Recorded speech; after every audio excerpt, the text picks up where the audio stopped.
Get ready to hear the truth about America on a show that's not immune to the facts with your host, Dan Bongino. All right, welcome to the Dan Bongino Show. Producer Joe, how are you today? Still alive and well. Yes. Yes. You know, as the audience has expanded on the show, folks, when I start the show and I start recording and Joe gives me the countdown, I'm always honored. I'm kind of astonished in a way that so many people have chosen this show as their podcast of choice, and I deeply appreciate it. I have been reading all your incredible emails, trying to respond to as many as I can. It's really a great honor. Thank you very much. Big news day yesterday. Yeah. I was going to do a special episode, but I do my NRA TV show at night at 5:30 p.m. Eastern time live at NRATV.com, which is free. So whenever there's breaking news during the day, I've been covering at night on the NRA TV show. Feel free to tune in, folks. It's free. We're doing incredible ratings over there. You know, I was wondering why I didn't hear from you. But that's why. Okay.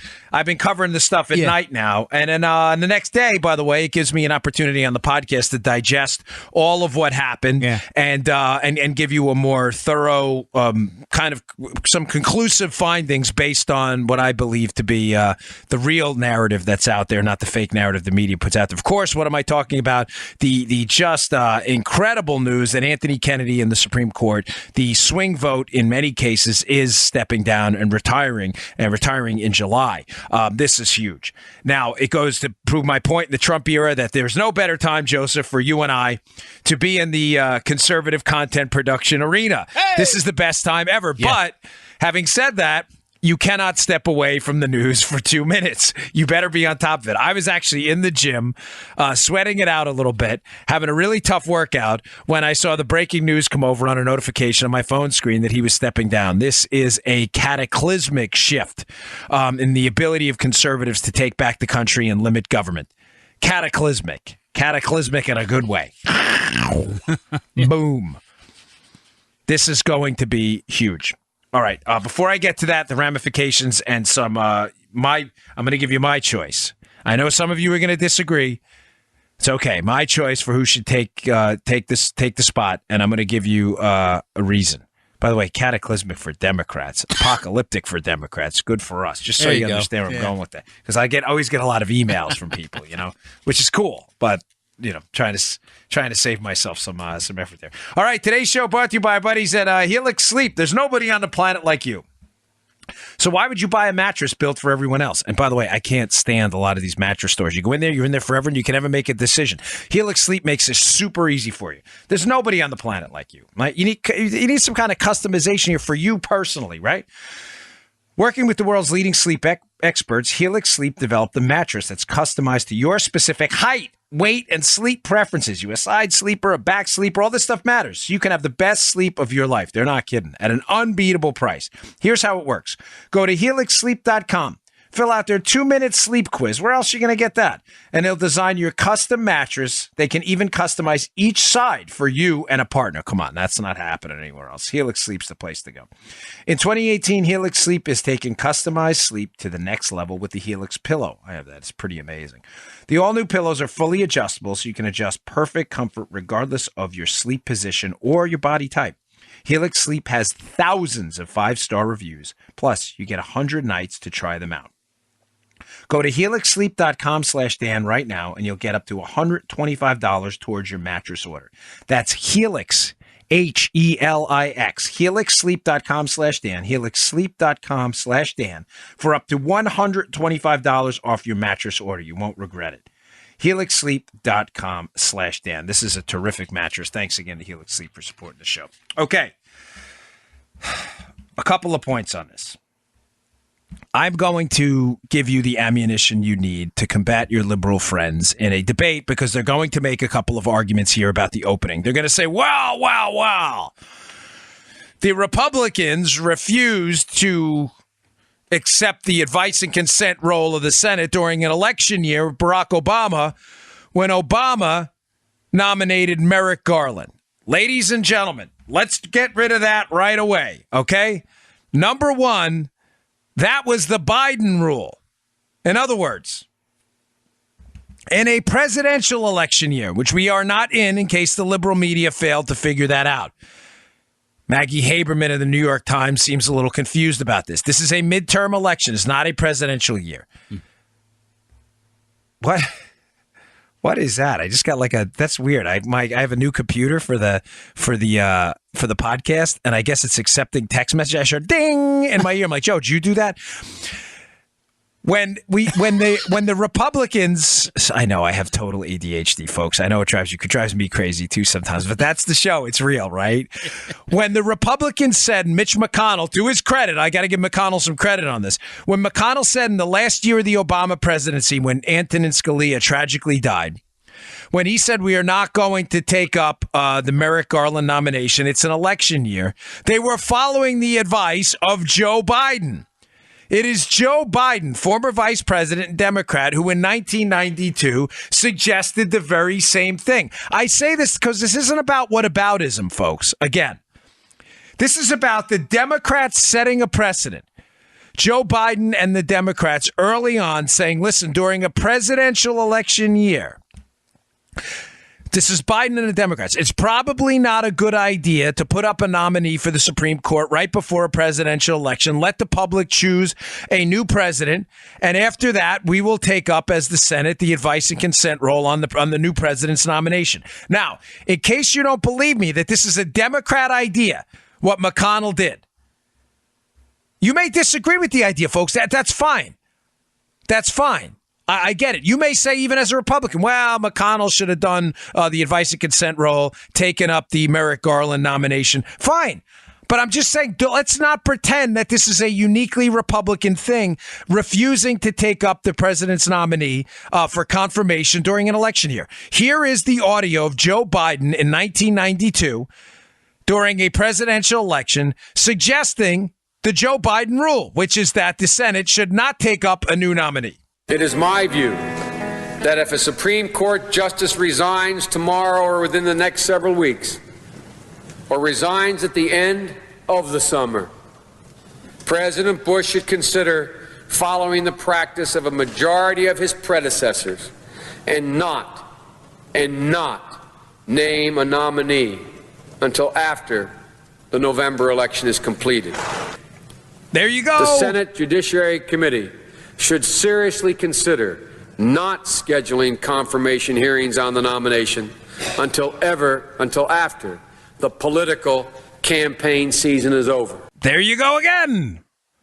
There's Joe Biden himself, former vice president of the United States, standard bearer for the Democrat Party now. And dummies everywhere. And by the standards, I'm not talking about high standards either. You feel stupid. Yeah, exactly. He's the Joe Biden of the... It's a three-letter word, Jobs, jobs. Joe, that's 4. I'm sorry. You go out with a double-barreled shotgun and you fire 2 rounds into the air to scare them off. Yes, that's a great idea, because if he sees the double-barreled shotgun, he'll now know you have no ammunition left. Joe Biden. Joe Biden, they'll put you all back in chains, too. Oh. This is Joe Biden. Did you notice what he said, Joe? That this has been the standard practice for a long time, and he's right. Yeah. During a presidential election year, if a Supreme Court vacancy comes open, it was pretty standard practice that they wait till the election season is open and let the new president, if he's reelected, if his party's reelected, pick that nominee, okay? Right. So what Mitch McConnell did under the Merrick Garland nomination for the Scalia seat was nothing new. Nothing new, ladies and gentlemen, please. You can disagree with it, but let's not pretend what Mitch McConnell did was some unprecedented act of senatorial obstruction. You're just making it up and you're lying.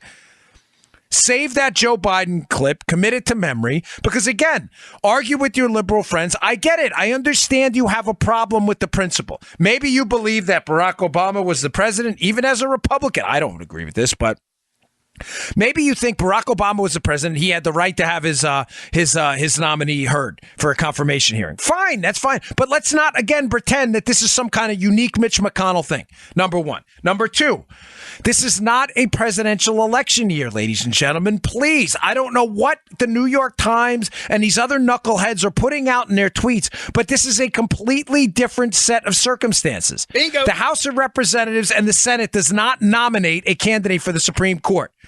They confirm, not the House of Representatives, the Senate confirms that person, man or woman. They don't nominate them. In other words, this is not a presidential election year. You get that, right? This is a midterm.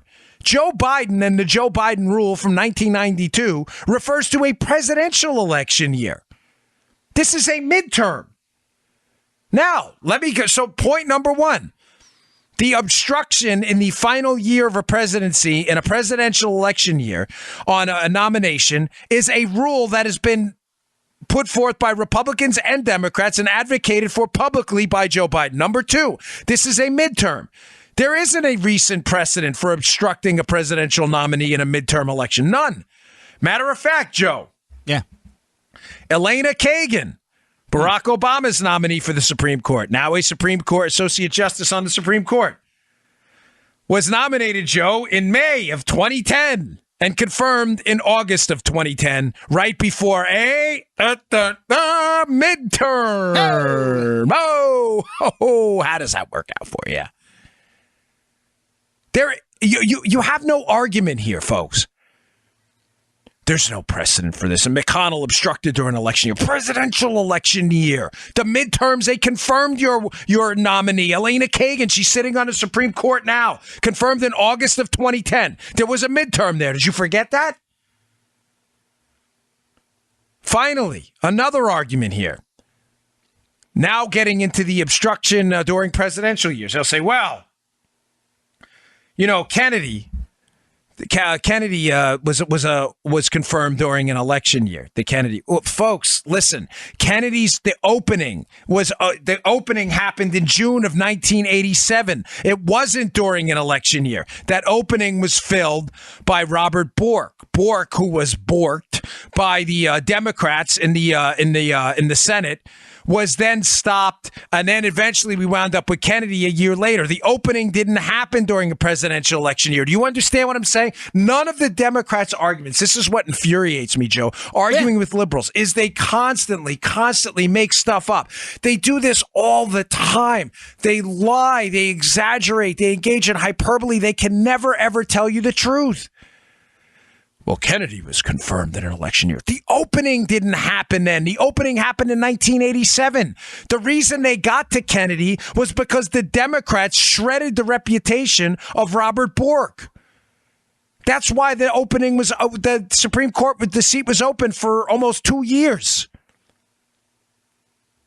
It's just ridiculous what they're up. I mean, they get away with so much.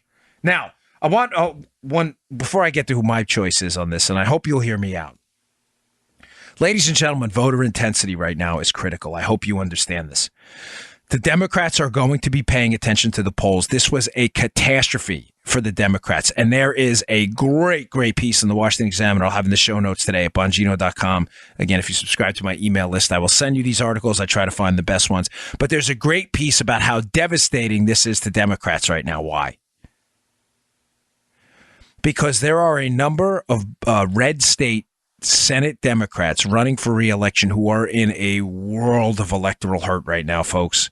Joe Manchin, Joe Donnelly. I'm down here in Florida. Bill Nelson, I'm convinced, is going to lose this race to Rick Scott for the U.S. Senate. Bill Nelson's an incumbent. That would be a flip in a swing state. Yeah. Heidi Heitkamp in North Dakota is in big trouble. Donnelly in Indiana. Claire McCaskill in Missouri.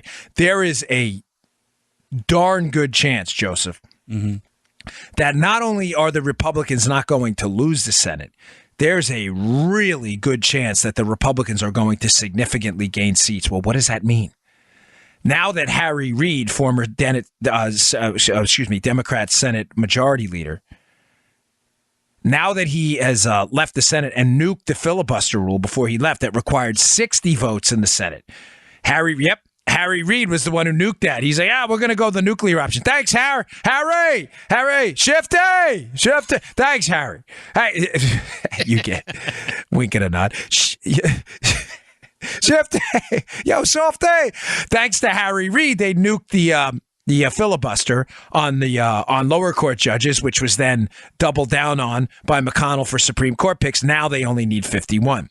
They have 51 right now, the Republicans. The problem is you can never, ever count on Republican senators like Susan Collins, Joe, because they're not really Republicans.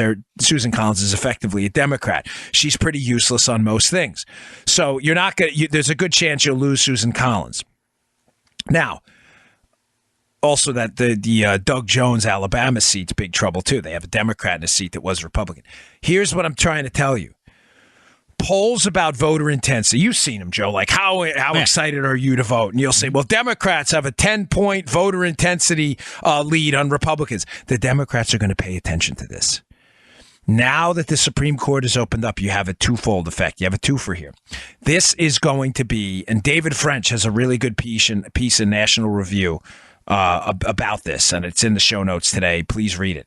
About how a large swath, Joe, of the Republican Party that may have sat on the sidelines in the midterms is motivated by the issue to them, which is the Supreme Court, that will now get off the sidelines and vote. If that closes that voter intensity gap and Democrats start seeing polls like Republican voter intensity is equal to Democrats, if not higher at some points, what happens?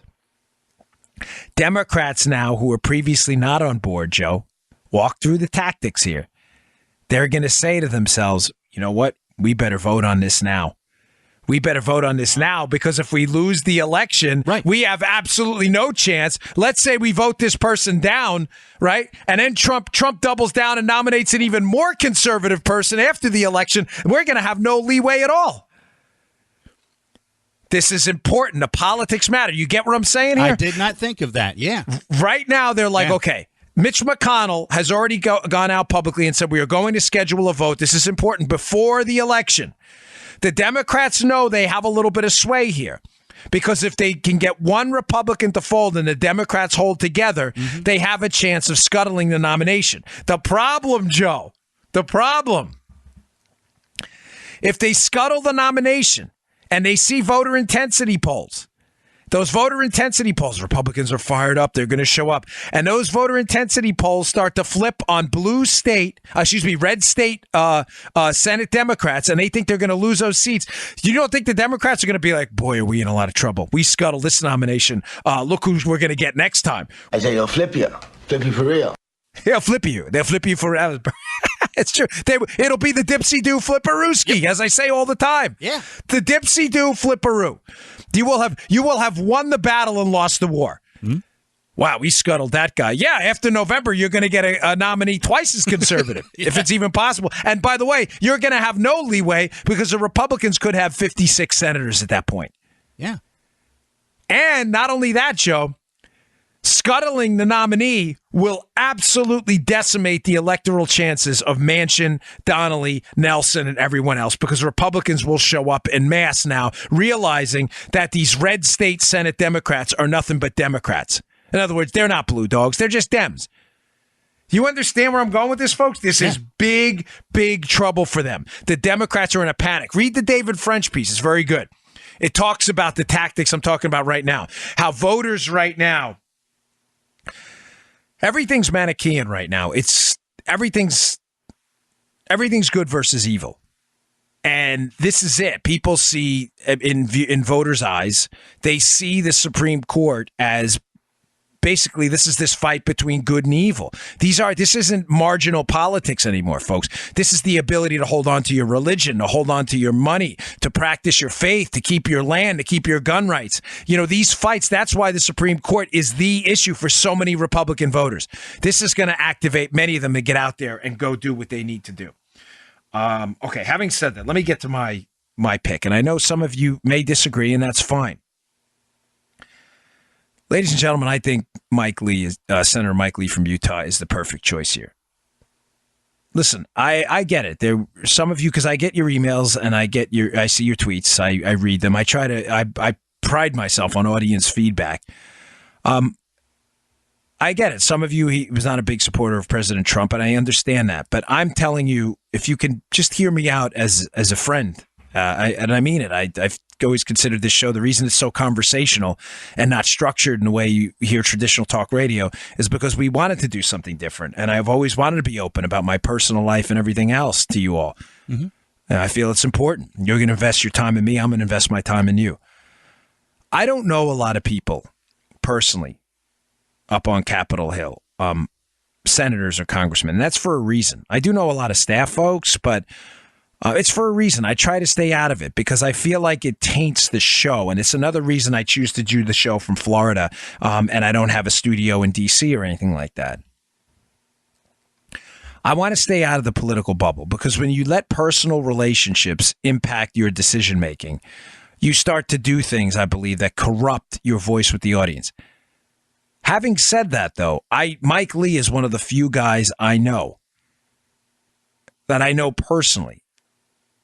And I'm telling you with absolute certainty, he is one of the only people I trust up on Capitol Hill. He has been there for me when there was absolutely nothing in it for him. Now, listen to me, make no mistake, this is not some kind of bizarre quid pro quo at all. Oh, what? So he did something for you? No, that's not it. He did something for me precisely because he didn't know me, but he understood my principles. That's what I'm trying to tell you. When I ran for office, went in there and espoused a constitutional view of government in a blue state, when I ran for office for Congress and the Senate in a blue state and ran on the Second Amendment and a pro-life agenda, Mike Lee, with nothing in it for him at all, what do I need to do to help you? Nothing. He didn't know me. I've heard him. I sat in his office. They have these really nice offices in the Senate, by the way. They're small, but they're nice. And I sat there, and it was one of the most difficult interviews I've ever engaged in my life. Keep in mind, I never met the man before. You sit in there with a staffer. It was pretty intimidating. This is when I was running for Senate. And he hit me with questions I had never heard, but thankfully understood where he was going, and issues about the Commerce Clause, questions nobody else was bright enough to ask me. Huh. Folks, I know things about this guy, good things, incredible things he's done that he doesn't really advertise himself. He is a constitutionalist, a full-time constitutionalist. That's the term I've been using lately, not a part-timer. He is solid on things like overreach with NSA spying. He's incredible on Second Amendment self-protection rights, the right to life. I can't say enough about him. I understand some of you may have reservations during the primary, what happened in the presidency. I understand that. I'm just telling you that, Joe, you've been involved in politics a long time at the radio station. You've probably seen 1,000 candidates come in and out of there. Yeah. Can you not agree with me, especially based on what's going on with Redmer and McDonough?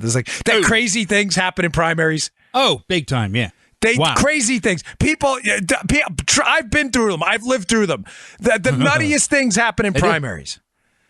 People say things and do things not based on principle, and sometimes it's taken the wrong way. Folks, please, I'm asking you to discount that. This is a good man. You will have a 40-year justice on the Supreme Court who is with us on everything. He is a full-time constitutionalist. That's my pitch. I can't say enough about him personally, about him professionally, about his loyalty and fidelity to the Constitution, to limited government. I cannot say enough.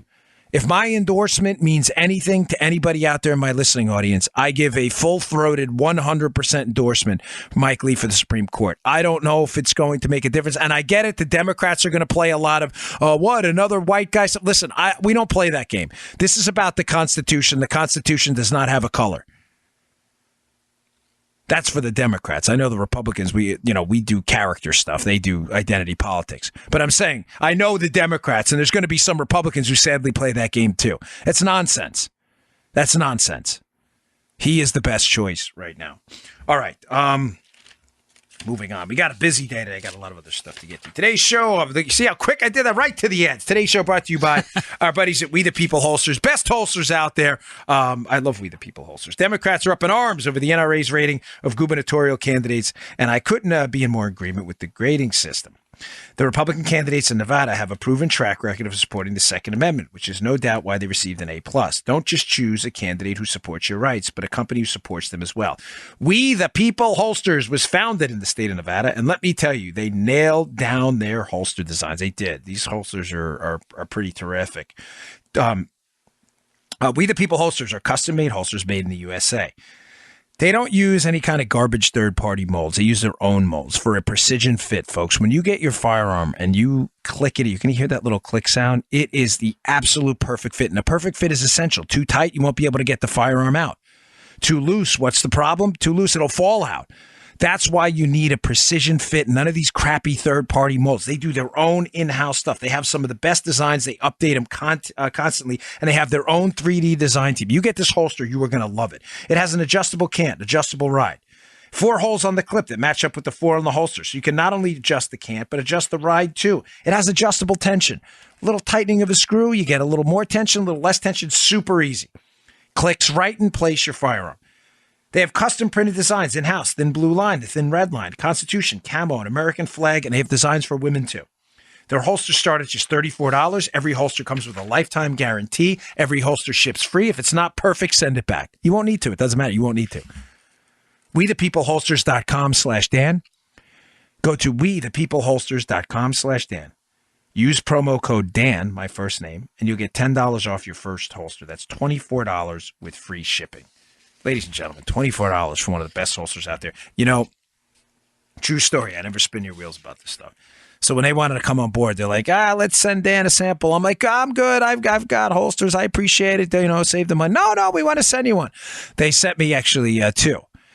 They sent me a standard black and then one with a custom printed Dan Bongino show. It is the coolest holster. It is one of the few times in May at Westwood who I deal with this stuff. I sent her an email. I go, you tell them at We the People. This thing is awesome. I put in caps. It's so good. Go check it out. WeThePeopleHolsters.com/Dan. Okay. Let's see. A big day today at the up on the Hill. Rod Rosenstein and Christopher Wray are up there, FBI director and the Deputy Attorney General up on the Hill testifying. Ladies and gentlemen, there is a talk up on the Hill of issuing basically a motion against Rosenstein for noncompliance, which is... What's that mean? Nothing. It's this is why I don't want to spend a lot of time on this, but I do have, it's important I get you the news today. It's nothing, Joe. You're right. I can see you in the camera, your frustration here. Yeah. You're like, what? Who cares? Is something going to be done? Are we going to impeach this guy or what? Folks, you know my operating theory on this entire Mueller probe and everything that's been going on. The Mueller probe is a cover-up for the Clinton Foundation and the Clinton misdeeds. That's it. Whether you look at the investigation into Victor Pinchuk by the Mueller team and their ties to Trump, which are loose, but their ties to the Clintons, which are heavy. You look at the Eric Prince audio we played the other day. This is obviously, in my opinion, the Mueller probe, a cover-up for DOJ FBI misdeeds with regards to the Clintons and Clinton misdeeds, too. Who's the perfect guy to cover all this up? Rod Rosenstein and Rob Mueller. Why? Ladies and gentlemen, Rosenstein is going to be a witness in this case. He signed one of the FISA warrants. Do you understand? I mean, are you getting what I'm telling you here? Rod Rosenstein himself signed one of the FISA warrants to spy on the Trump team. Rod Rosenstein fired Jim Comey, wrote the letter. Rod Rosenstein, Joe, was the United States attorney in Maryland. I worked for him in the Secret Service office in Baltimore. Huh. On the predicate to the Uranium One case, the 10X case, where the informant talked about the Russians giving money to the Iranians to support an Iranian nuclear program. Ladies and gentlemen, Rod Rosenstein is knee-deep in all of this. He is, again, the perfect guy to be running the DOJ right now to cover all this nonsense up. Why do you think he's not? Why do you think that? Why do you think he's not complying with the documents? He's not complying with the documents, as we saw yesterday, too, with Peter Strzok's testimony up on the Hill, where he said basically nothing, because they don't want to tell you that there was a political spying operation against Donald Trump. The Mueller probe is an effort to cover up misdeeds by the Department of Justice and the Central Intelligence Agency into that operation, while simultaneously scrapping anything that looks into the Clintons and anything that looks into the DOJ and FBI's misconduct. Rosenstein's the perfect guy. Again, he's implicated in Spygate. He signed the FISA warrant to spy on the Trump team. One of them. The Jim Comey firing, which the Democrats are claiming is obstruction of justice and want Donald Trump impeached over. The Jim Comey firing, Rod Rosenstein signed that. The Uranium One case, the predicate, the precursor, the 10X case, where the informant actually said that the same people involved in this Russia deal were financing the Iranian nuclear operation and helping them. The informant who was silenced and given a gag order. Who was the U.S. attorney in that? Rod Rosenstein. He's the perfect guy. It's clear as day what they're hiding and why they won't fess up. We'll see what happens in this testimony today. I'm expecting more garbage, more obstruction. It's really, I got it on split screen right now, but this non-compliance thing, I get it. I understand a lot of this is process-oriented, folks, but I can sense Joe's frustration of mine. Yeah. Just impeach this guy. Please, just impeach the guy. Here's the thing. Forget the deadlines are over. The deadlines are over. Just say we're taking up the impeachment by Monday. That's it. You turn over the documents right now. You have the documents, or the impeachment happens next week. Yeah. Period. Full stop. Thank you. Mm-hmm. All right. So I read an interesting piece in the Wall Street Journal this morning by Dan Henninger. Very, very good piece. He talks about, I keep telling you this, how the gift of Donald Trump, ladies and gentlemen, and I say this with a pure heart, the gift of Trump and his presidency has been, Joe, the guy genuinely does not care about the media response like past Republicans. I don't want to say he doesn't care in a universal term. I mean it, he doesn't care relative to the way prior Republicans have. Folks, as a congressman, Joe and I, both know, and someone told me once, he said something during the Cromnibus bill, the disastrous Cromnibus budget bill years ago, and he made the point that Republicans in the Congress are basically terrified of the media. The media dictates the Republican response by saying, oh, these Republicans are going to be accused of what? Throwing grandma off the cliff or starving government or starving kids. And all of a sudden, what do the Republicans do? They fold. Donald Trump rarely cares about this kind of stuff. He not only that, he doubles down. He goes after the media. It was said in the past, never attack people who buy ink by the barrel. Trump doesn't care about any of that. Trump does his own thing. He has reset the narrative, and it's driving the media wild. So Dan Henninger, here's a quote from a piece today, talking about how Republicans. Actually, let me set it up before I read it, because this will make more sense if I do it kind of in reverse. I like talking about psychological principles. I was a grad student in psychology. I know nobody cares. Who cares? I don't care either. I'm just trying to, I don't know. I don't even know why I'm telling you that, but because that's where I read this, I guess, trust me, I'm not trying to impress you. A lot of you are a lot smarter than I am. All right. But I did enjoy psychology in school, and that's why I stayed around and did a master's degree in it, because I really was fascinated by the topic. And one of the things you learn about in behavioral learning, behavioral psychology is this concept of learned helplessness. Seligman, you can look it up. Learned helplessness is a fascinating kind of psychological area of study. And the core of it is this. If you were to, say, chain a dog, and I know this sounds sick, but this was kind of the basis of the research, chain a dog to a pad that gives them an electric shock, right? And you shock the dog, they try to get away. But if they're chained and they can't get off, say, a shock pad, this is really, there was some really bizarre research in the past, but it speaks to something larger. Joe, after a while, what happens when you can't get away is the dog learns to be helpless. It's called learned helplessness. You shock and they don't even move after a while. It takes a while. Sick, disturbing, but you learn to be helpless. Like sometimes I've read stories about. I've always been fascinated with adoption for a number of reasons, personal and moral. And I'll read about adoption and Russian adoption and how it works, and I'll get into that another day. But one of the things you read about a lot of these overseas orphanages that don't have a lot of money and facilities is the kids just learn to stop crying. It's sad. I mean, I'm not trying to depress you on a Thursday, folks. Is it Thursday? It is, right? Yeah. I'm not trying to depress you at all. But you go into these orphanages, and one of the eeriest sounds in the world is the complete, utter silence. You have infants, and baby, they don't cry. They just stop crying because nobody responds to them. It's really awful. That's learned helpless. They just learn to be helpless after a while. The dog doesn't even try to move after 30, 40, 50 shocks, and they can't get away because of the chain. This is real. I think Republicans and conservatives have almost, and I don't mean this as an insult to us. I'm roping myself in with this group as well. We've almost learned to be helpless, and there's a reason with the media, that is, and the media attacks, and the racist calls, and the xenophobic calls, and the you don't like women call, and all this other stuff, all the other nonsense they calls. We've learned to be helpless because what's happened?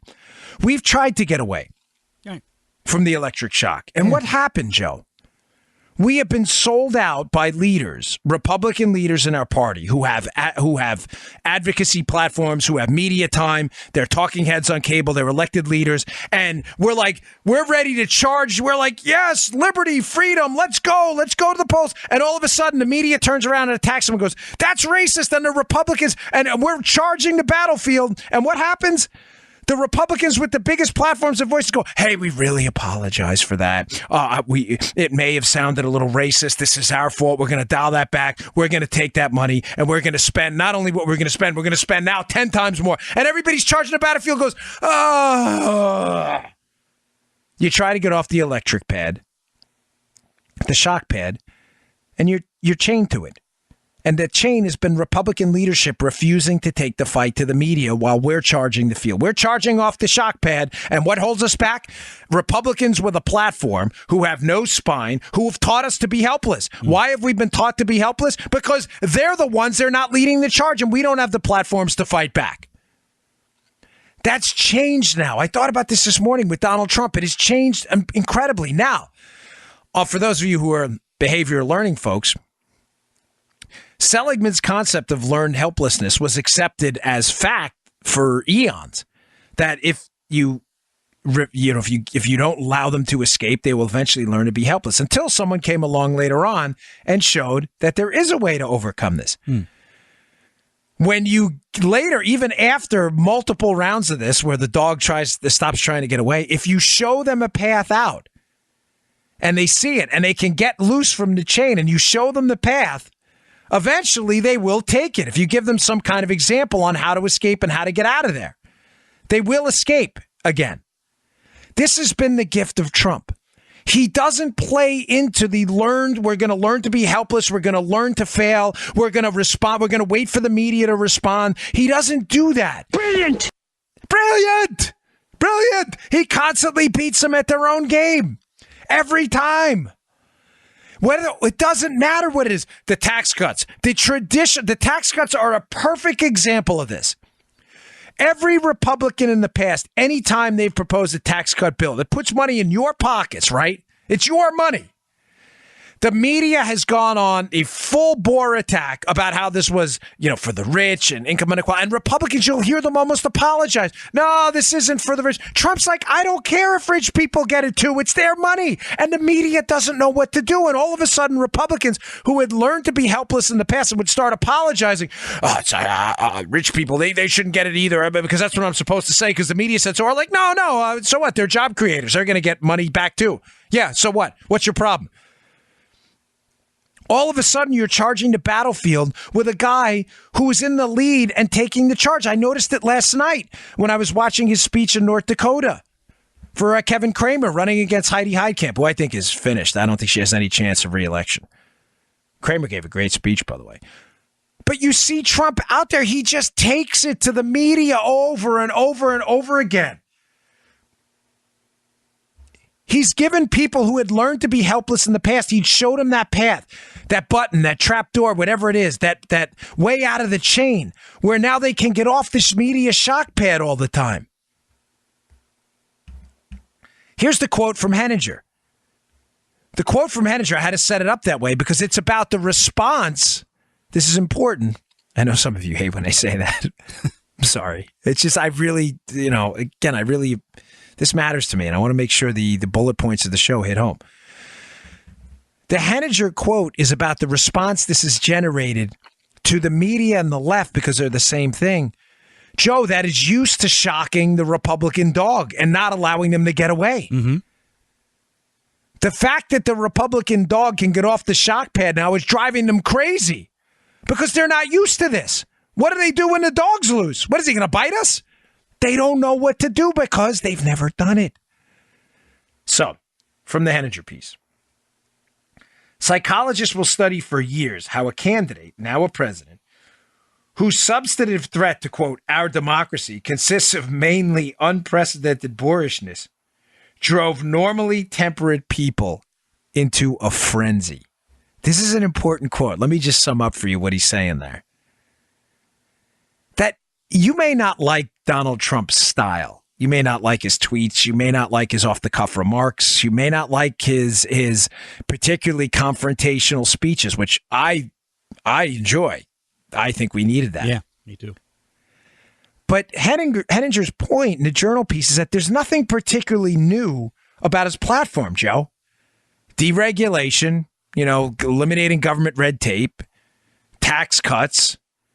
There's really been, contrary to the left's hysterical fascist Nazi nonsense, which is utterly absurd, Trump's done nothing but limit the power of government to intervene in your life. That's not exactly how fascism works, Joe. Not how it works. Pro tip, folks. Fascism doesn't work by eliminating government power. I don't know if you know that, liberals or college kids. That's not exactly the way fascism works. Mm-hmm.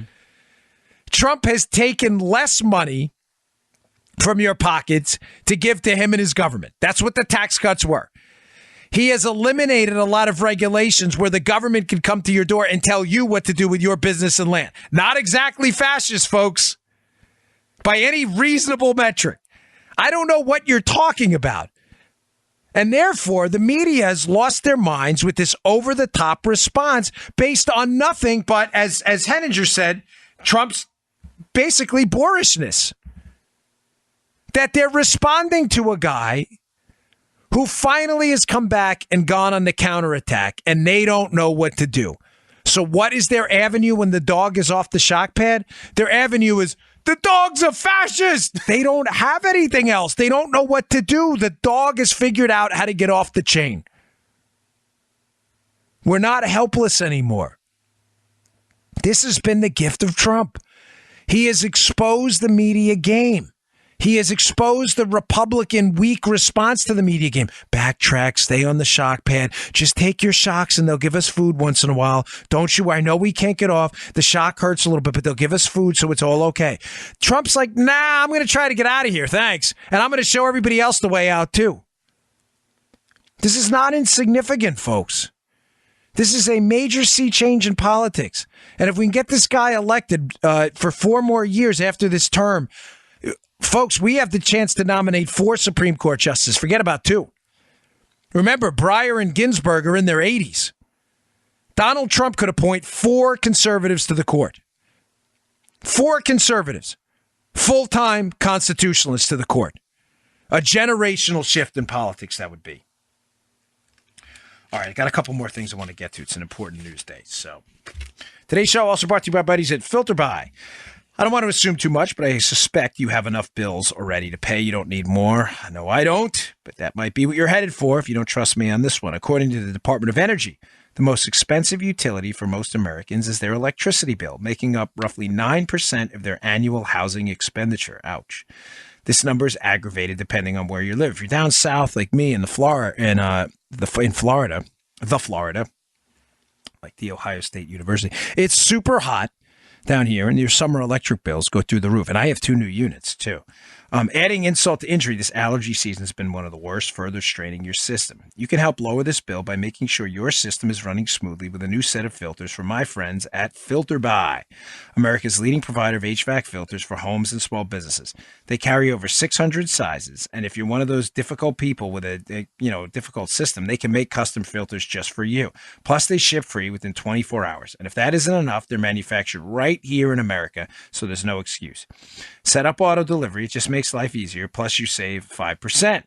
Additionally, you extend the life of your HVAC system. It's getting hotter outside, folks. The last thing you need is a busted HVAC system on top of allergies. That really stinks. Save time, save money, breathe better with filterbuy.com. That's filterbuy.com, filterbuy.com. Tell them Dan sent you. Really appreciate it. Thanks, FilterBuy. You guys are great. Okay. Another thing about Trump, a great article by Dan Horowitz, who I'm going to try to get on NRA TV today, my show. We'll see what happens with that. It's still early.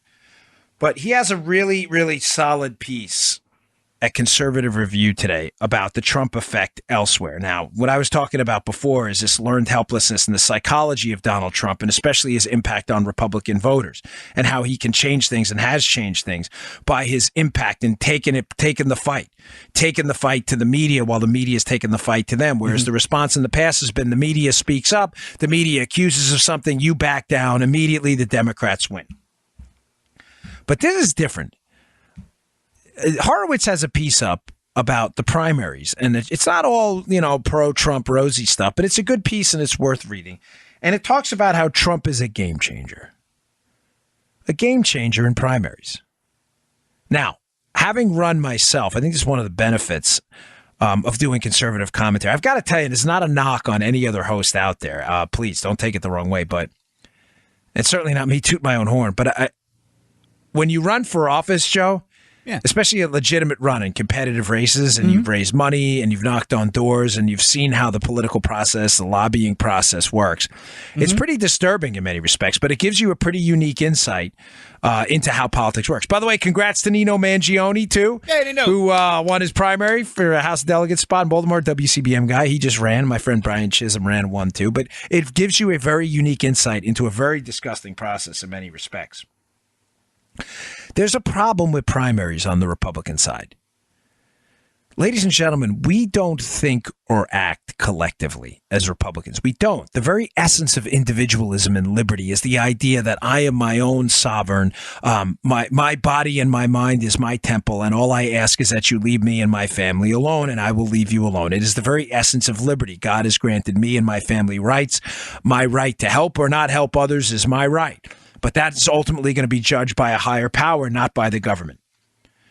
That my liberty is mine and mine alone. But there's a downside to that when it comes to tactics. Listen, I'm obviously a liberty advocate, but please understand where I'm going with this. I've seen this. I've seen this over and over, especially being a member of a lot of conservative groups. It is like herding cats. It's the worst. They're all individuals. They all have very powerful, strong personalities. They're not snowflakes. They all have an idea of how to get a problem solved. And given that they all have disparate ideas on how to solve that problem, it's very rare to get some kind of collective agenda. I've seen it a million times. Here's what we should do. No, here's what we should do. Democrats largely don't think like that. The whole idea of socialism and collectivism is operating as a collective unit. Democrats are very, very good, whether it's MoveOn.org, these crazy anti-gun groups or whatever they are, Media Matters. I don't like what they do, but they're very good at acting collectively. We are not. What's the problem with that? The problem with that is in primaries. Getting conservatives elected over establishment swamp rats in primaries is very, very difficult on the Republican side because it's hard for people to act collectively in numbers high enough to get them to the polls to get conservatives in there when they don't have the money or funding. Horowitz compares and contrasts this, Joe. I can see you're interested in this, Armacost. He contrasts this, which is an excellent point, with the Democrats' relative success recently, especially the race up in New York 14, where a 28-year-old upstart with no experience in running for office at all, Ocasio-Cortez, beat one of the most powerful members of the Democrat House of Representatives, and Joe Crowley. And his point is that Democrats can do this because this new socialist atmosphere and the Bernie effect, it's a lurch towards collectivism. All they need to do is get a little Bernie tweet and a little Bernie energy, and all of a sudden the collectivist socialists win because that's how they think. It's a hive mind mentality. Republicans really don't think like that. They're not. That's not. And I mean that as a compliment. I'm telling you, I've been in these groups, folks. Now, the Democrats are having an easier time overcoming the name ID disadvantage. Now, let me give you my experience. Here's the problem with primaries if we're not collective when we're thinking individually. Okay. When you think individually like Republicans do and you're running in a primary like I did, what problem does that create for me as a candidate if I'm a conservative trying to overcome an establishment guy? I have to reach each one of you individually. How the heck am I going to do that? Oh, money. Yeah, you're darn right. Money. Money's hard to. It's a unvirtuous circle. You can't get money without name ID, but you can't get name ID without money. I used to have a friend of mine, this guy Brian, ran for governor once in Maryland, and I said to him once, he was running against a Joe, you know Bob Ehrlich. Remember the Brian Murphy Ehrlich thing? Yeah. That was like a big thing in Maryland at the time. Bob Ehrlich was a former governor, and I said to Brian once, I said, Brian, you know, you'll arrive when you arrive, and then you'll know you arrived. And he was looking at me like, what the heck does that mean? And I was like, I don't know. That's the point. That's how it happens. You just don't know. Like one day a media company gives you an interview and it goes viral, and I don't know. But you'll know it when it happens. And then you'll be able to raise money. This is the problem on the Republican side. They're all individual thinkers. You have to reach them individually. You can't knock on enough doors to win an election with no money on the Republican side. On the Democrat side, people think collectively. They're collectivists. They hear from their collectivist socialist friends and Bernie, vote for this guy, vote for Ocasio-Cortez. Okay, great. Republicans don't do it. They want to do their own homework. They all have to be reached individually, and that is super expensive. If you can go to a stadium for free, which essentially a Bernie Sanders endorsement or someone like that is, go to a stadium and scream out to 100,000 people at the same time, I'm your candidate and here's why. You just saved yourself a lot of energy. But if you had to go in the parking lot and talk to 100,000 people individually like Republicans have to do, that costs a whole lot of time and energy. I did it, folks. I ran my last race ever, down here in Florida when I ran for Congress. I ran against Francis Rooney, who's in Congress now, who is, I can't even describe how wealthy he is. He's got more money than, I think he's wealthier than Trump. It was a quick 3-month primary because Kurt Clausen, who was the incumbent, said he wasn't going to run again. And he said it like right before the election, the primary. So we only had 3 months. I thought, you know, I'm always self-deprecating when I feel like it'll help you. I thought, all right, with the exposure I've had in talk radio and Fox and elsewhere, and a relatively popular show at the time, I thought, I can pull this off. Mm-hmm. I did not understand the mechanics of the Republican primary like I thought I did. Florida, I mean, I understood the problem, but I didn't understand the damage it was going to do. Florida has very early voting. They have voting by mail. A lot of older voters who tend to show up in large numbers. They still read their mail. Young kids throw it right in the garbage, Joe. Yeah. You and I know that. They get the mail. I do it too. You get mail, it goes right in the recycle bin. 99% of the mail I get. Older folks don't do that. They grew up on the mail system as a means of communication. They still read the mail. So if you have the money to send out an expensive, big, huge postcard type mailer about how great you are in the mail every single day for 3 months, I can't knock on enough doors or run enough Twitter promotions to overcome that. Fox and all that other stuff and all that reputation you have from talk radio is not going to mean anything. I lost bad. We got smoked. I was stunned. I'm glad it happened. Now it's given me a bigger platform.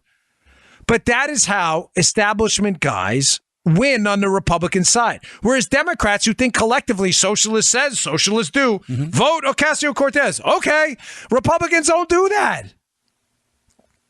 This is where Trump is the great equalizer. An endorsement from Donald Trump has become a strategic tactical weapon. An endorsement from Trump is now a huge deal. We've seen it with Dan Donovan. We've seen it, what he did to Mark Sanford. Sanford's now out. Katie Harrington won that race. I hope she's doing better, by the way. She was in a car accident down in South Carolina. Henry McMaster in South Carolina in the governor's race. These Trump endorsements can be a strategic weapon to hurt you or a strategic weapon to help. A Trump endorsement on Twitter right now is the gold standard in a Republican primary. As Trump feels his way through the political process, folks, remember, he's new to this. His first elected office was the presidency of the United States. As he feels his way through this, he has an opportunity in Republican primaries to start to seek out qualified conservative candidates who don't have the money to go in the parking lot and talk to, or time to talk to 100,000 people. Trump is the guy on the field with the 100,000 people in the stadium. Yeah. And when Trump gets on that microphone in front of those 100,000 people and says, vote Joe Armacost for, county council in Anne Arundel County, it's over. I'm a shoo-in. You're a shoo-in. Trump has the power right now to do this. Yeah. And I'm glad he's starting to take that on with some of these candidates and start to use that influence. I hope he doubles down on it and does this more and more and picks these conservatives, because if he does this, he has the ability to get establishment people out over the course, hopefully, of his next 6 years in office, which we hope, and he gets reelected. And to not only, ladies and gentlemen, this is why I was going down this road. Read the Harwitz piece, is very good on this. Not only change the Supreme Court, think about this, smile today. He not only has the power to change the Supreme Court with potentially 4 justices by the time he's done, if he's reelected, he has the power to get actual conservatives in the House of Representatives, a force, a freedom caucus, with the entire Republican caucus. He has the power to change the Senate. This would be a generational change back to liberty, your money, your health care, your kids' education, deregulation. It put a smile on your face today. This is all good news, but it requires him to really take that Twitter game to the next level. These rallies he's doing are powerful, too, because they entirely circumvent the mainstream media. It's an important piece, folks. I strongly encourage you to read it. All right, final story of the day is just kind of a take on yesterday's story because it's so important, the Janus ruling. Now, I said to you yesterday, I got very few emails on this in the negative, by the way, which I was surprised because I was expecting a lot of union folks to come back and a couple guys, and I appreciate your emails. I like I said, I appreciate thoughtful commentary that does not align with my thoughts. This is not this is not one of those shows where, you say something on email back to me and unless you act like a jerk. Some people, unfortunately, decide to do that. So my kid reads that. That's why I get offended sometimes. But the Janus ruling yesterday about public unions and agency fees. You now cannot be forced to join a public union. You cannot be forced to pay that agency fee. This is going to be devastating. Now, proving my point yesterday that this was all about filling Democrat coffers and politics, which it was. Yeah. The response has been fascinating today. The Democrat politicians who came out and were screaming and yelling about this Janus ruling yesterday. Again, you can't be forced to join a public sector union now and pay into their coffers if you don't want to. Joe, what's their argument? They're coming straight out with it. This is going to hurt the Democrat Party forever. Whoa. Time out. Time out. I thought you told us this wasn't about politics. This was about collective bargaining, rights of the worker. That's what you told us before the ruling. Did you miss that? The whole Democrat argument into the Janus court case at the Supreme Court was that this had nothing to do with politics. This was about union officials bargaining for working conditions for union workers. This didn't have anything to do with politics, and it was about the fact that they were going to get free riders. In other words, they were going to lobby on behalf of people who would then, if they were given the choice, would refuse to pay into the union. And they would, in fact, free ride on the benefits union advocates would get for them. That was their whole argument. It had nothing to do with politics. But that's not what the Democrats said yesterday. That is not what they said. The Democrats came out almost en masse and made the point that this was going to hurt the Democrat Party. This was going to hurt Democrat priorities. Why? Why is union bargaining? What does that have anything to do with the Democrat Party? The answer is the nexus is the campaign donations. That's the problem. Mm-hmm. That's the beef that Janus, the guy who sued, and Republicans have had for years. That this is not, in fact, about workers. This is about workers' money going into Democrat coffers. Now, I get it. A lot of you say, well, the money can't be spent on politics. Money's fungible, folks. It's like when Planned Parenthood makes the case that federal money can't be used on abortion. It goes into the clinic. If you fund a Planned Parenthood clinic, money's fungible. To the tune of $1 million a year, they can give away the abortions for free. It doesn't matter. All they need is the money. What you say it's for is almost irrelevant. The problem with the unions is they were going to fund unions whose very existence in the public sector is antithetical to the conservative cause. By the way, the lobbying, not the government work. Mm-hmm. Government work is, of course, we need our military, but they're not unionized. But you get the point. No one's saying there shouldn't be any government employees. Do you get the point I'm trying to make? That the lobbying by government unions for increased salaries is a political statement in and of itself because it's a public sector union. Who pays the public sector, Joe? We do. Yeah. It's a tax argument by its name. Guys, ladies, there's no arguing that. It is by its nature an argument on taxes. If you're a public sector union and I don't want to finance it because I don't believe in arguing for higher raises because it's a tax argument and you make me do it, you are taking away my right to free speech and freedom to assemble with people I choose. The Democrats proved that yesterday.